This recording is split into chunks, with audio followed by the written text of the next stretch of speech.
Hi everyone, it's Heather, your Teen Services Librarian. This month I'm doing a special edition teen book chat, and so all of these books that I'm going to talk about today are great for those in middle school. The first book I'm going to talk about is called Friends Forever by Shannon, Hale, and LeUyen, Pham. And you might recognize this book. It's pretty popular. This is the third book in a series by Shannon Hale. And in this book, Shannon is in 8th grade. So this is a graphic memoir that's telling kind of a snippet of her life in 8th grade. So Shannon enters her 8th grade year and she has lots of friends now. She has some confidence and she feels like things are kind of going really well. But soon she ends up spiraling because there are just so many pressures in her life, like violin lessons and theater and boys and keeping up her grades. And there are so many questions that keep running through her head, like, do the boys even like her? Will she ever be as pretty as her best friend? Why does she even care what people think about her? Do her parents just love her because she makes good grades? There seems to be no easy answer for all of these questions, and she honestly just gets to a point where she doesn't know what to do. I felt like this graphic novel easily pulls you in because it's so easy to identify with Shannon as a main character. The struggles that she goes through are universal, and we've all kind of been there. And her friends are just so great sometimes, and then they're also so terrible. And it's just interesting to kind of watch the ups and downs and how she's trying to deal with it. And it's just very, very relatable. I felt like it was an honest story, it's a real story, and it's very moving. The next book I'm going to talk to you about is called Be Prepared by Vera Bristol. Vera is trying so hard to fit in with the American girls in her neighborhood. They are all rich, and her single mom can never afford all of the fancy things that they have. But on top of that, as Russian immigrants, they just seem to never be able to vibe with all the cultural differences. And she really just wants to make some friends, but it's such a struggle.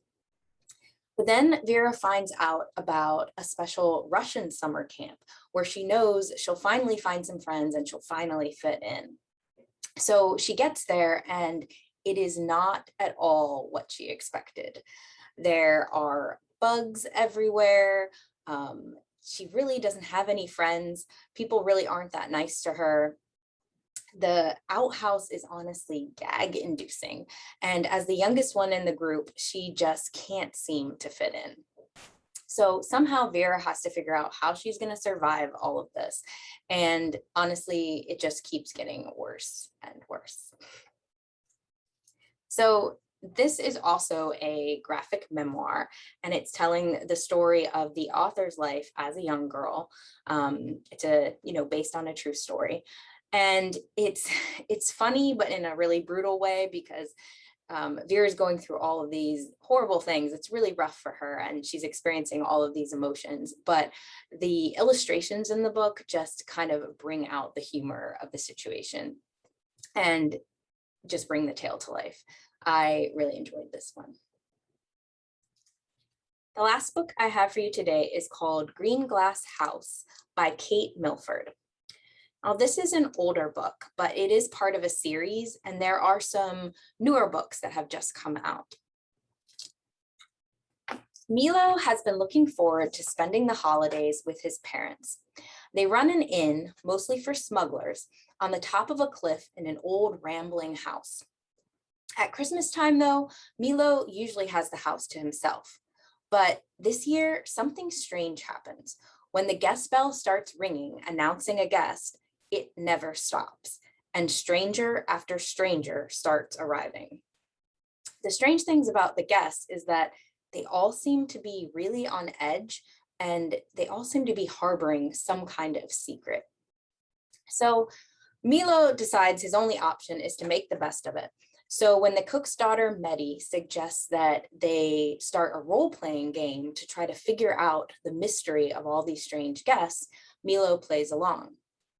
In the process, they learn more about themselves, but also the many, many secrets of Greenglass House.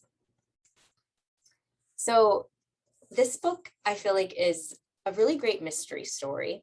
But what I really liked about it was kind of the ambiance in the story.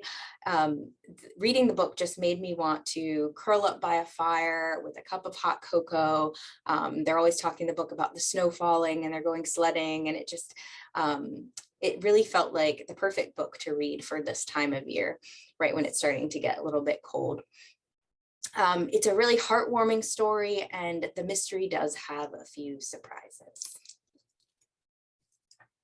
So that's the Teen Book Chat for this month. Thanks for watching, everyone, and happy reading.